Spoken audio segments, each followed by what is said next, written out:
Yo guys, in this video I'm gonna go through every single one of these options. I'm gonna show you exactly what they do. There's a few of them that doesn't really work well if you combine them with others because you can't check more than one. But and I also went into details on some of these in a separate videos where they have their own video. I believe the rest of these don't really require their own separate video. So in this video, I'm going to go through all of these, starting from the top, one by one, even the ones that I've covered before. I'm just going to hit them real quick, and I'm going to let you know exactly what they do. So if that interests you, stay tuned, because right after the intro, we're going to dive right into it.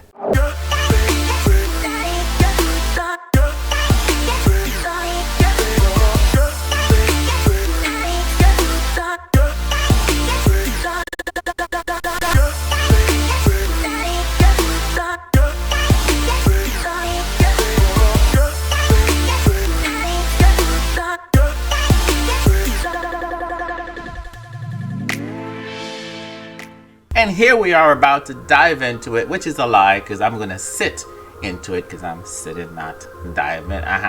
See what I did there? Now that I think about it, wasn't that funny? Here we are from the top. We're going to go ahead and check these out. All right, first things first, let's start from the top. I'm going to just use this platform. I'm going to start with the is invisible. It doesn't say is, it just says visible. If an object is checked to invisible, obviously you'll see here that it is not shown on the thing, but it is there. You can see how I'm hopping right over it. I'm actually standing on top of it right now and hop right off. There it is, it's still there. Checking that box simply makes things invisible, but still there. Let's uncheck that, go to the other one. No collision. No collision means that no colliders, which means you can run right through object that has no collision on. Next. When you check the is trigger, then you're given options of what you'd like it to do. For example, you can have it become a trampoline and tell it how much bounce you want to get when the player touches it. So it becomes a little trigger where you can tell it to do damage or do any kind of weird stuff. Now when I touch it, it becomes a trampoline and it bounces me up really high. All right, next, we can tell it to be an air volume, which makes it so that you can use that for collision detection, even though you're now able to walk through it. This is explained more in another video of mine. Okay, so it's almost as you checking the no collision, but no collision would turn off certain actions from being fired if you touched it. Now the air volume allows you to do that. The is teleport allows you to put a spawner tag. So if you had a spawner in your scene, like here, you simply give it a tag. I'll call it B, just for whatever, and give it a spawner tag B, which means now when we touch this, the player will be teleported to that spawner location. Simple stuff. Next, inflict damage. I've done it to this one. Just click inflict damage and set the amount of damage you want per second. I've set it to 500 and I'll put it on that little platform right there. So when I walk onto it,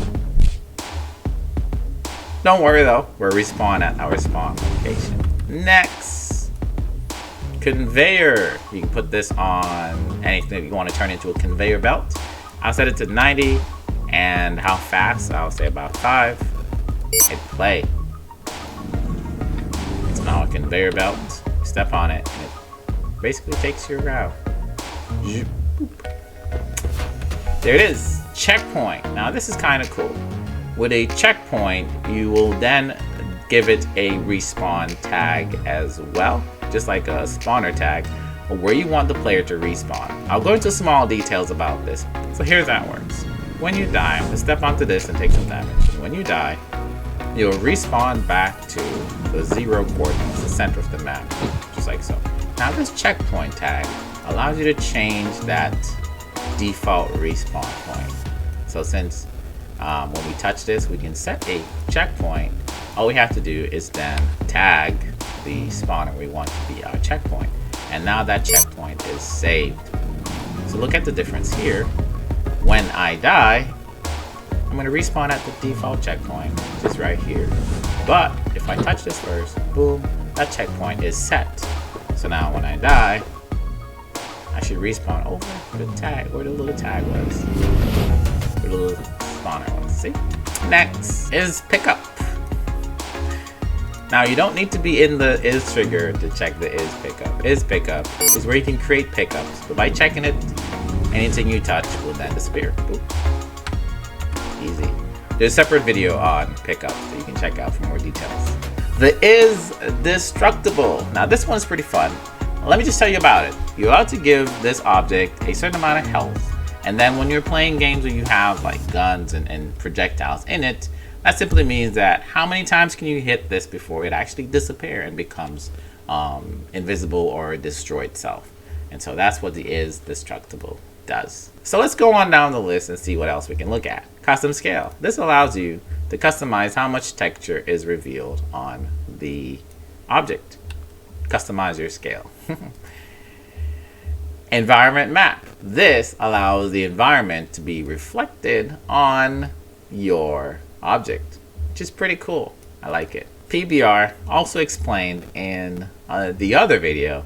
This just gives your object some more realistic features, not required right now. You have sprite sheets here that you can check and use, and you can also tell the texture to be a movable texture. So we click movable texture. I'll set it to 90 and speed around 5. Let's hit play and so you can see what it looks like.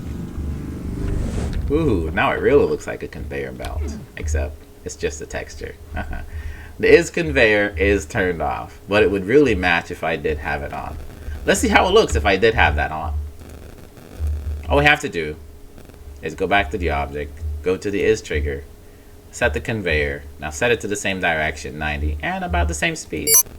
Now the texture is moving, and the object is a conveyor. So we jump on, and look at that.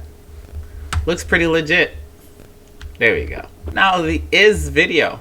Now if I had a video here, I can just go ahead and check the is video. And what I would do with this platform is shape it into a nice screen. Okay, have you ever wanted to know the secret of why you feel the properly?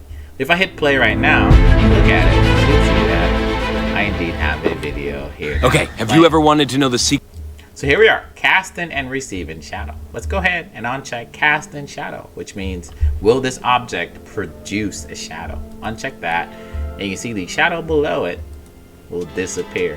Now will it be receiving shadow, form like different objects?